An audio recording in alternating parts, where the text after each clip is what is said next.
Ferraillage d'un mur sur AutoCAD, bonjour et bienvenue dans cette nouvelle vidéo. Alors ravi de vous retrouver, je vais vous montrer comment je ferraille concrètement un mur de A à Z. Alors grâce à un outil qui s'appelle GCA Armature et qui est disponible donc en cliquant sur le lien que je vous remettrai tout au long de la vidéo et aussi en description et commentaires. Alors avant que je vous affiche l'écran, pensez à vous abonner à la chaîne et à activer la petite clochette des notifications si ce n'est pas déjà le cas. Allez, c'est parti.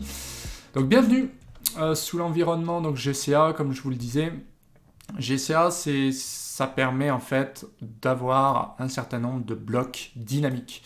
C'est 90% de blocs dynamiques. Vous avez donc la possibilité d'avoir des murs qui sont déjà tracés et vous avez aussi des ferraillages de murs.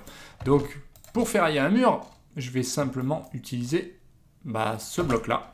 C'est assez pratique puisque je peux très bien dire, bon, je vais déjà travailler en A4, portrait, cartouche, et je vais l'appeler mur. Donc vous voyez, j'ai un certain nombre de murs.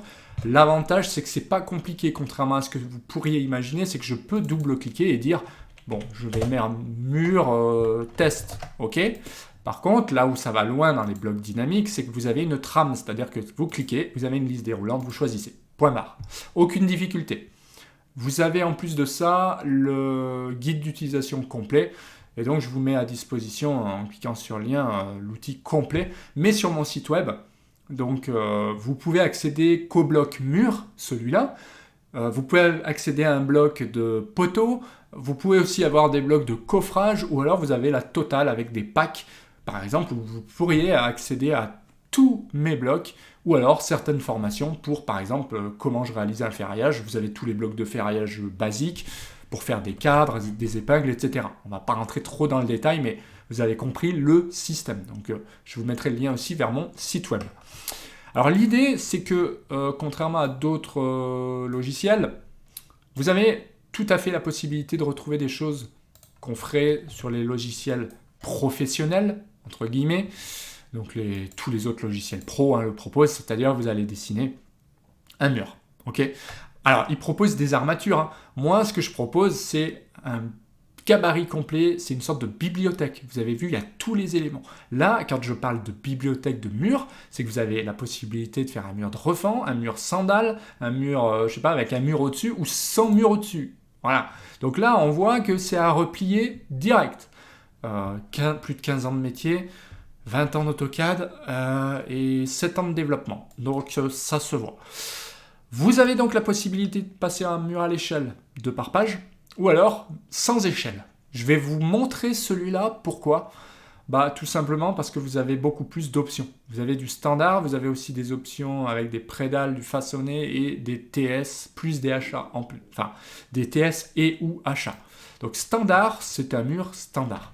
Ce que vous voyez ici, c'est que déjà, vous pouvez en mettre 6 par page. Ça fait une sacrée différence. Voilà.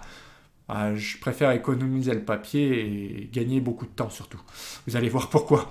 Alors, comment ça se passe sur GCA ? Concrètement, vous avez des propriétés de dessin. Donc, c'est vrai que si vous apprenez la formule GCA, vous pouvez gérer des plans en automatique, des numéros d'affaires automatiques, des niveaux hauts, des niveaux bas, des épaisseurs de dalle, par exemple 25, et des enrobages, etc.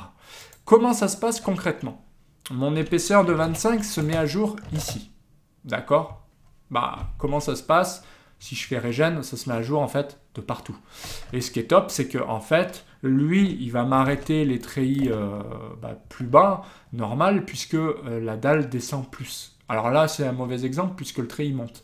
Supposons maintenant que je demande un treillis soudé qui va descendre, alors je décomposerai après, vous allez voir qu'il va m'enlever, il va tenir compte des recouvrements, etc., etc.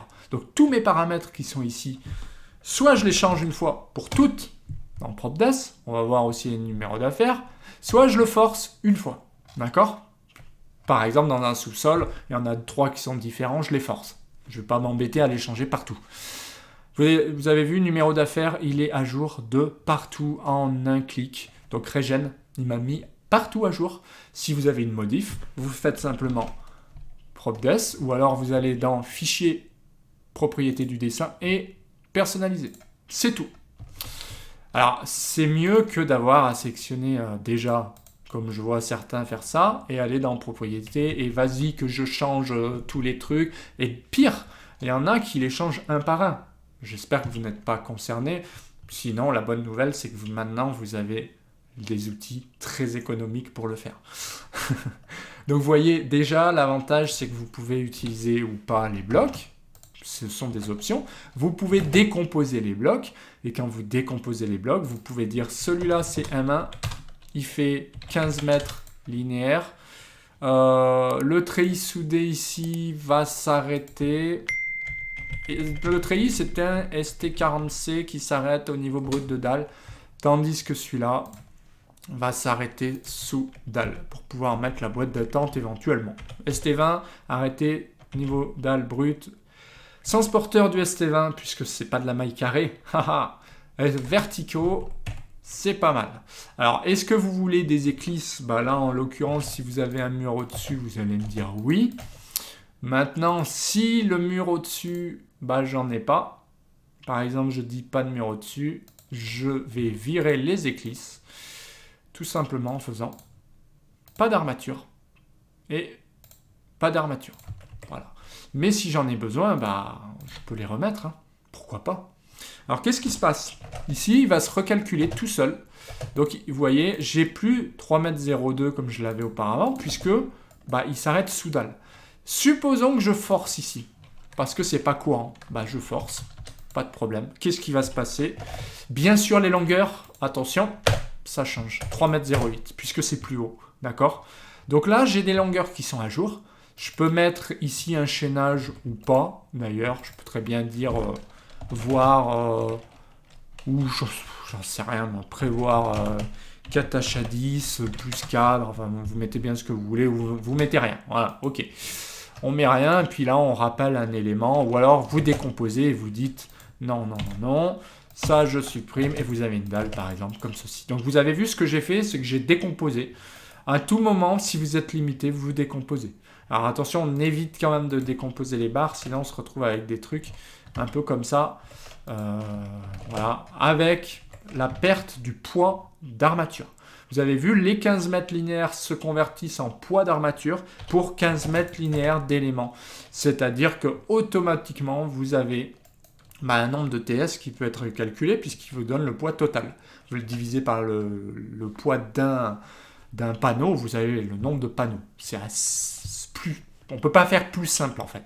Si vous changez, donc vous avez, ça tient compte du recouvrement, ça tient compte pour les barres d'un pourcentage, puisque si vous avez 15 mètres ou 20 mètres ou 40 mètres, il faut bien tenir compte des recouvrements, c'est une sorte de pourcentage. Donc on est vraiment au plus près de la réalité, mais on voit que c'est facile, parce que à tout moment je le fais sans échelle. Là je peux mettre DHA et DTS, vous voyez c'est un peu le bazar, parce qu'il y a des barres en plus des TS et il y a des barres dans l'autre sens. Donc là c'est un gros bazar, mais ça peut arriver.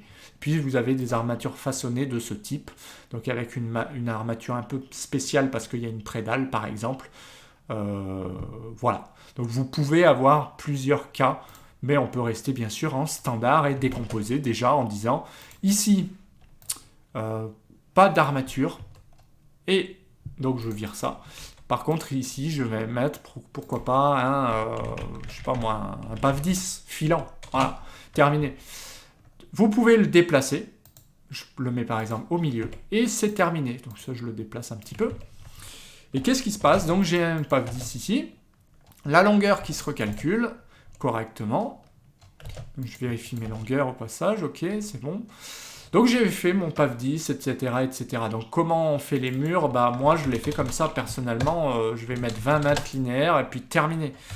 Si je mets à jour, vous allez voir le poids d'armature là, se mettre à jour, normal, c'est pour 20 mètres, et donc au lieu d'avoir un HA10, j'en ai X HA10, puisque si je double-clique, en fait, il va me dire qu'il y a, alors la formule est un peu complexe, c'est normal, bref, je vais avoir un nombre divisé par, donc les 20 mètres divisé par un espacement plus simple, que je convertis le tout en mètres, voilà, pour avoir ici des mètres, et je me retrouve avec une formule complète du poids d'armature ici, et je peux aussi forcer si j'ai besoin. Par exemple, j'ai 20 mètres ici, mais par exemple les barres, ça s'arrête à 10 mètres, bah, je mets 10 mètres en fait. Donc je peux forcer à tout moment.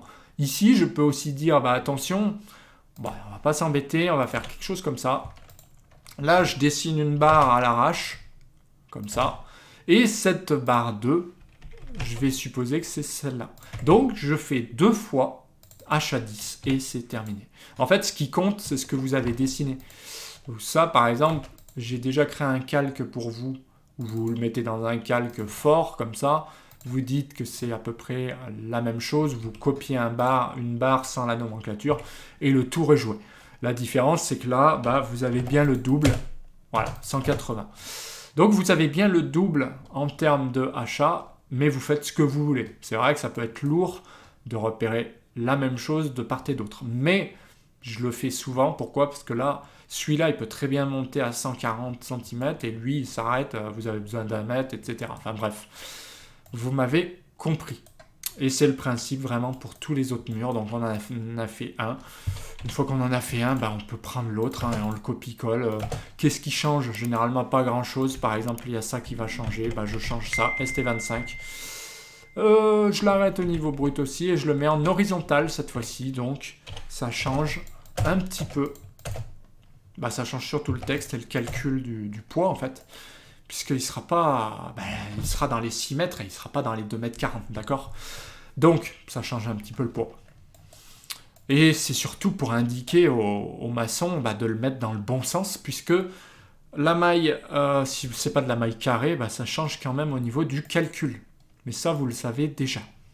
Il y a juste à changer ici le nom. Je double-clique, en fait, dès que j'ai besoin de changer de quelque chose. Par exemple, ici, mon treillis, je veux l'appeler treillis 1, je double-clique, je mets 1. Ici, je veux mettre M3, je double-clique, je mets M3.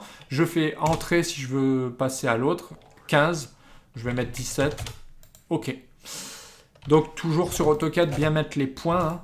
On utilise le pavé point, on n'utilise pas la virgule. Sinon, il ne saura pas ce que c'est et vous allez vous retrouver avec des dièses. Donc là, on voit en l'occurrence que ça fonctionne tout à fait. C'est pareil, ne mettez pas des valeurs qui soient par exemple, ici, c'est 1 ou 2, mais vous n'allez pas dire que vous avez A ou B. Sinon, il ne saura plus où il habite, quoi. Mais mis à part ça, on fait ce qu'on veut. Par exemple, ici, je peux très bien forcer cette valeur-là. Une fois de plus, c'est 60 fils là. Donc, le plus simple, c'est de le changer dans les propriétés de dessin. Sinon, rien ne vous empêche de dire, ici, c'est pas courant. Je dis 50 fils là. Donc je vérifie ici, j'ai 50, mais si vous voulez mettre une valeur, vous vous dites, je vais mettre 47. Et c'est ça qui compte. Hein. Donc lui, le 47, il le prend, il fait 47 fois 2, mais une fois de plus, vous dites, ouais, 47 en haut, ok. Il a fait 47 fois 2, bref. Bon, je vais mettre 130, puis comme ça, le gars, il le met à 47, et en dessous, vous avez ce que vous avez, ok, 130. Qu'est-ce qui se passe? Lui, il prend toujours la dernière valeur, en fait.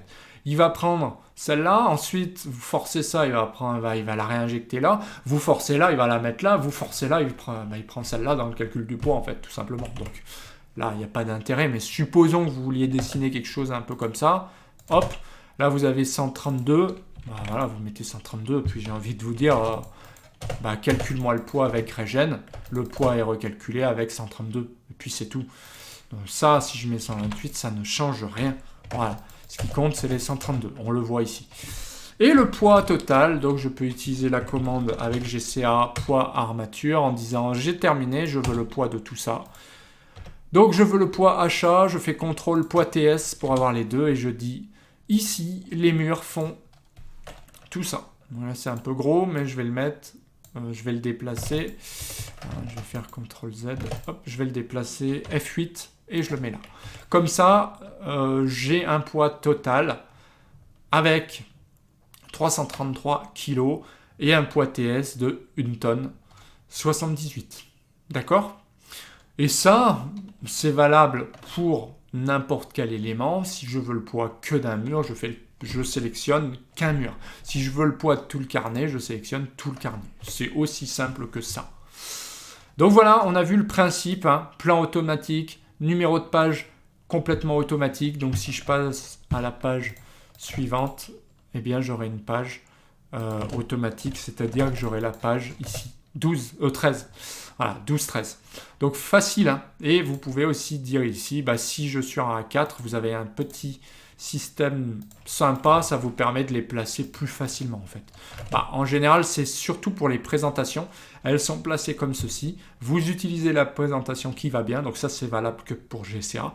Sinon, vous utilisez le bloc pour vous et vous faites comme vous avez l'habitude. Donc c'est sûr que le pack GCA est beaucoup plus intéressant pour vous, puisque vous avez non seulement les pages automatiques, vous récupérez toutes sortes de choses, toutes sortes de blocs, des chaînages verticaux, des poteaux, des linteaux, des poutres, tout ce que vous voulez.